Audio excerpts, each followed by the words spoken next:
size, and letter spacing. We'll also talk a little bit about color and kind of work through that. So by now you have some writing, and as we get further along in our writing and we feel like it's ready for people to start to be able to see it, what we want to do is start to make it look the way we want it to look, make it look interesting and appealing to our reader.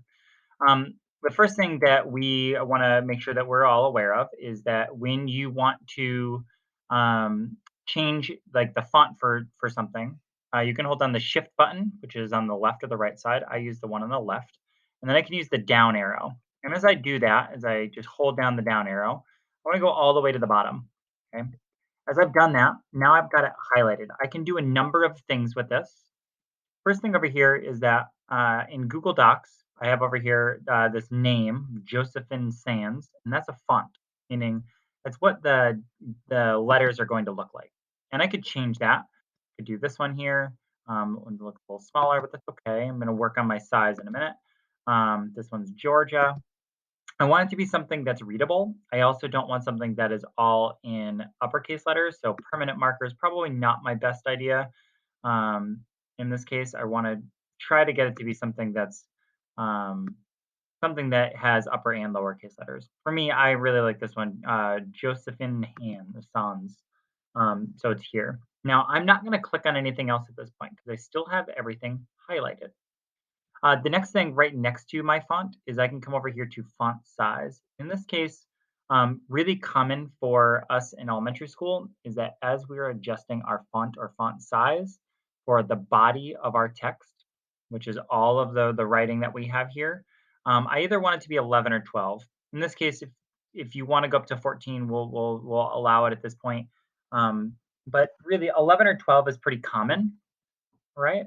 Unless it's a title or something for a section if you're doing nonfiction. But we don't have those. We don't have sections here. There's no scene one, scene two. We're going to have those taken out. So awesome. I've got this here. This looks great. I'm going to continue to move along down here. Go to color. For me, I like black. Black's great. If you are going to change your color, do know that most people, when they're printing, are going to be printing it probably in black and white. Same thing if you're looking at a book that gets made. Most books are made in black and white. Um, some, like Geronimo Stilton, might emphasize some words, and they might make them in a color or something a little bit different. But for the most part, black is a pretty standard color in this case. Maybe you change your color for your title. So I've got mine changed here. The last thing to take a peek at here is you want to make sure you go all the way over here to line spacing. Line spacing is how close these lines are together. And it's going to usually default to 1.15. So it gives you a little bit of space. But watch what happens as I go to 1.5 or double. So here, if I go 1.5, I get a little bit more room in between this line and this line. And the same over here. Get a little bit more room after paragraphs also. So, and you could decide to do double. 1.5 or double are fine. It makes it easier for your reader to read. And for those of you who are like, I want mine to look longer, you probably want it to be double. We're not going to change our font size to go larger. We're going to make it so that our line spacing is a little larger.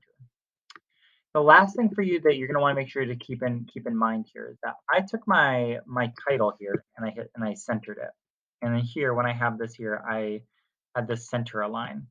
If afterwards I hit enter, notice where my cursor is.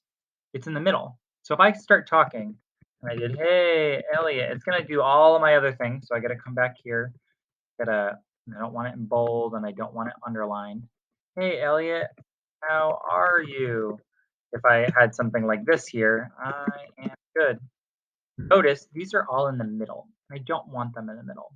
So if this is the case for you, and you find that all of yours are in the middle, as opposed to up against this left margin, you're going to want to highlight, and you're going to want to come over here to your line spacing and hit left align. At that point afterwards, I can undo here and click here to go and do my tabs if my tabs are not done. So keep that in mind as you're going. So today, all you're doing is changing the appearance of your writing. You want to make your title a little bigger? Again, shift. Then I use my across arrow. I'm gonna go over here and I might want to make it bold. Might want to make it underlined. You don't need to. And I'm going to make it a little bit larger. I'm going to make it 14 in this case. I might even put my name under it. Put this here and go bye. Sure. That a shot as you're working today. Work on your font size, working on your color, and your spacing of your lines.